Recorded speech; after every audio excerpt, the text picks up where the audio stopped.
What is going on, guys and girls? This is GhostRobo, and welcome to a Q&A. I brought my messy hair and your questions. We're ready to go. I think we should probably dive right in. Before we do, hello to new people. If you haven't been here before, welcome. You're in the right place. Good going on you for subscribing. Thank you so much. The past few weeks have been crazy.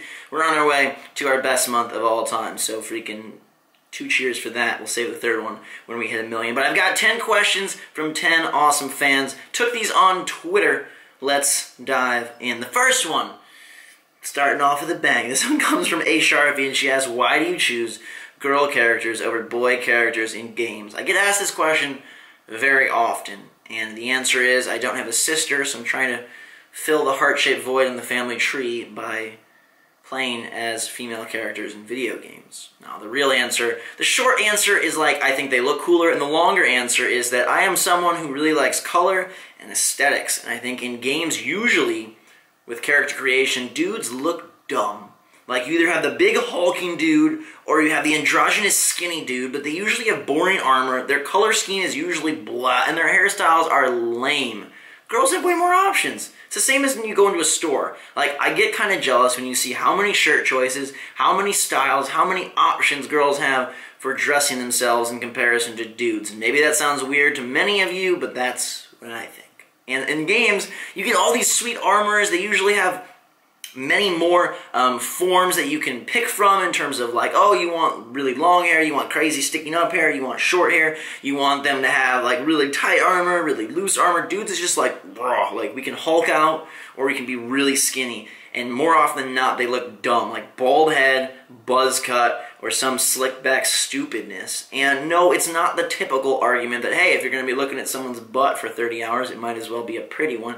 No, it's not that for me. It's just that I have a very keen eye for things that are cool and well done. And I'd really like to see more game devs use female characters as protagonists. Because let's face it, if you think about guys like Marcus Phoenix, think about guys like Kratos, even take the other tier, which is like Booker and Nathan Drake and Joel, you either have the really beefy dude or you have the non-beefy dude. They typically always have brown hair, they typically always have brown eyes, and they typically always have a medium height and a medium build. But girls, you can do so much more. The variety is there. Or maybe you can do more with guys and they just haven't, but I would like to see more main character girls in games, and that's the very long and you basically got an essay out of me. That's why I choose girl characters over guy characters. The next question takes things in a very different direction.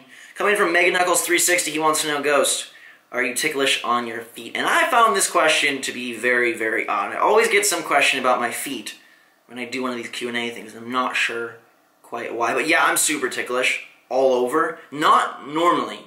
Like, if you come up here and, like, no. But if I know that I'm going to be touched, and I get really ticklish. So, like, it's very hard for me to do, like, massages. It's very hard for me to do, like, doctor's appointments, because that's, like, ticklish, and I don't want to be touched. So if you tell me you're going to touch my feet, I will be really ticklish. If you don't, I'll probably be like, why are you grabbing my feet, Knuckles? Go grab some coins. Pinch Sonic's butt. Get out of here. Next up, a Rainbow Khajiit asks, Ghost, what game made you love gaming so much? And this is kind of a double-fold answer. There's, like, 2 different pamphlets that pop out when you open up this question case. The first one, like when I first played games like Mario and all that stuff from the beginning, really mesmerized me on the NES, but Mario 64 was sort of where I fell in love with it pretty darn hardcore. I would draw the levels at school, I would make fake strategy guides for the bosses and the star locations. I really, really dove super into that game. I'm sure a lot of people started there. Mario 64 was a defining moment, not only for the industry, but also for many individuals. And then the second coming for me was BioShock. That was sort of my real emergence of a desire to make gaming a like career type thing, whatever form that took. At first it was like writing reviews, then maybe making games, and it evolved into YouTube. But BioShock, the way that it immersed you in its environments, the way that it created characters that were memorable, the way that it pulled you in with a mysterious storyline that was super akin to a suspense movie, I just found that fascinating. And the world, the design, Ken Levine, you beautiful man, why did you leave? I know you're doing stuff in the future, but like, dude, make more BioShocks and make them beautiful. Because I love that game, and it really wrapped up my soul, and I don't think it's ever going to let go. Real Chewbacca 7 asks, will you buy Call of Duty Advanced Warfare? A lot of questions about COD in this Q&A queue. And yeah, I'm actually really excited for Advanced Warfare this year. I mentioned it before that there's kind of a void in terms of the big multiplayer game for the fall. With things like Evolve and Battlefield Hardline evaporating into 2015, we need a good game to capture our hearts. And Destiny. So Advanced Warfare, I think, does have a really good shot. And I think people might be surprised that Call of Duty this year really has a chance to recapture people's minds and maybe some of their hearts as well. It was thought that 2014 would be the year that Call of Duty lost its hold because of games like Titanfall and Destiny, but their lackings may end up fueling Call of Duty's success in a weird way. Like, the reverse of what was supposed to happen may happen, and it looks like Advanced Warfare is pushing things in some new ways. I really want to get my hands on the game so bad. November 4th can't come soon enough, because I want to see if it's going to wrap me up for multiplayer. Like, I need something to play multiplayer with friends and whatnot for the fall holiday season, and there isn't a game in that space right now. It's probably Mario Kart 8 and Plants vs. Zombies Garden Warfare, as silly as that sounds. I love those games, and I would love if Advanced Warfare could kind of step in and be sort of a more Twitch option, and you know, a lot of my friends will be playing that, so I want to enjoy it and like it as well. NBA 2K15 might, you know, take some of that cake as well in terms of like multiplayer, but Advanced Warfare, I'm definitely buying it. I'm definitely getting it right away. I'll definitely bring you guys content, and I'm super hoping that some of the tweaks they made, the verticality they're adding, the way that they're modifying some of the systems, Sledgehammer, I sincerely hope you hit it out of the park. Please, that would make me very, very happy. Best in the 655-684. I hope that's not your phone number. 44? Are you going to put Facecam in all your videos? This is something I've thought about for a long time, and I've spoken and spoken and spoken to people around me about it. And I think the answer is not all, but soon some. It's just like a way I could, I think, up the quality and coolness of my videos, and I'll make sure that it's very smartly done, and I won't put in everything, but I would really like to do that. I think it would be more fun. I want you guys to see my reactions when I play games. I don't just sit there like this. I actually get really into it, and a lot of times you can't see that, and I gotta find a way to make it work for me. My setup is not set up for that right now. I gotta get my mic and my background and my lighting done right. As you can see right now, my lighting is very shoddy. I feel like I have a spotlight on me, like I did something wrong and the police are gonna chase me down the street. Like, that's kind of the way this is hitting my face right now, and I'm probably gonna make it look better in editing, and you're gonna be like, it doesn't look bad, but right now, it looks pretty crappy, so I gotta get that fixed. But yeah, Facecam is something that I've thought about for a long time. I've messed with it a little bit. It does take more effort, but I'm ready to give that effort, and I think it will enhance my videos, at least the ones that need it. Not every video, don't worry, don't fear, you don't have to deal with this 24/7, I promise.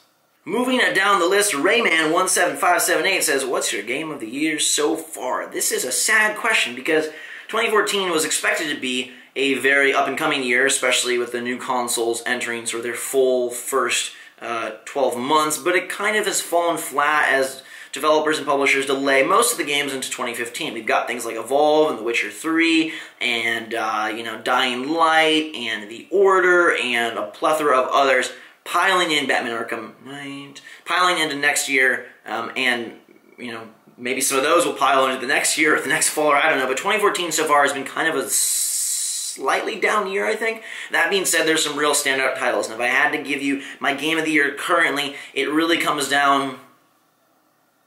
You like how I pause right when I'm about to say, like, give you the definitive answer, and then I gotta think about it, which is, I guess, a good thing. It shows that there's some games competing for that title, but I think for me, it's two games that I already mentioned in this video, which is Plants vs. Zombies Garden Warfare and Mario Kart 8. Two titles that I didn't think would win Game of the Year at all, and I would not be surprised if both of them were towards the top of my list at year's end. There's a few games I'm looking forward to that might kind of rise and take that top spot. I sincerely hope they do. I always want games to be glorious and do that for me. But I think right now it's probably those two, and the DLC for Mario Kart is not going to help things. It's only going to boost Mario Kart 8's standing because it's awesome that Nintendo is finally embracing downloadable content. So right now, it's one of those guys. Harmony and Havoc asks, Ghost, what's the best advice for new YouTubers in this day and age? Boy, is it a different day and age than when I started. I began my YouTube career in October of 2010, and there were maybe like 3 or 4 guys doing video game walkthroughs. Now I think there's 3 or 4 guys doing video game walkthroughs every single hour. There's like hundreds of people that post the full game on launch day. It's a zone of madness. It's complete chaos even for myself. It blows me away how big the creator space has gotten in the last couple of years. That being said, there still is room for new entrants. There always is, there always will be, there always has been. that may have been out of order, but the truth is, if you do something well and you do it with your own flair, you have a chance to be successful. And you might be the best at what you do and still not be successful, because there's an element of luck, an element of perfect storm, as people might say, that needs to come into place for you to become big on YouTube. When I hear the word advice, I think you're talking about gaining some traction, gaining some subscribers, gaining some views, and that's very difficult. It was very difficult when I started, and now that is, amplified probably 1,000 times because of the sheer volume of videos that go up each day. Gaming is a very crowded space. There's a lot of very defined voices for people that do Minecraft, and people that do COD, and people that do walkthroughs, and people that do funny stuff and funny moments. But as you'll see, a new game is probably your best opportunity to bust onto the scene. But it's not going to happen right away. You're going to need consistency, you're going to need coolness, and by that I mean some sort of thing that defines you. If you're just going to be a replica of Robo, if you're just going to be a replica of PewDiePie, if you're just going to be a replica of somebody else, I think it's going to be tricky for you to find a following. But if you do something a little bit different, whether it's in the way that you edit, the way that you talk, the way that you approach the games that you cover, there's still an opportunity to do that. Outside of the gaming space, I don't have as much experience, but again, the same couple points apply. One, have fun with what you do, be yourself and be unique.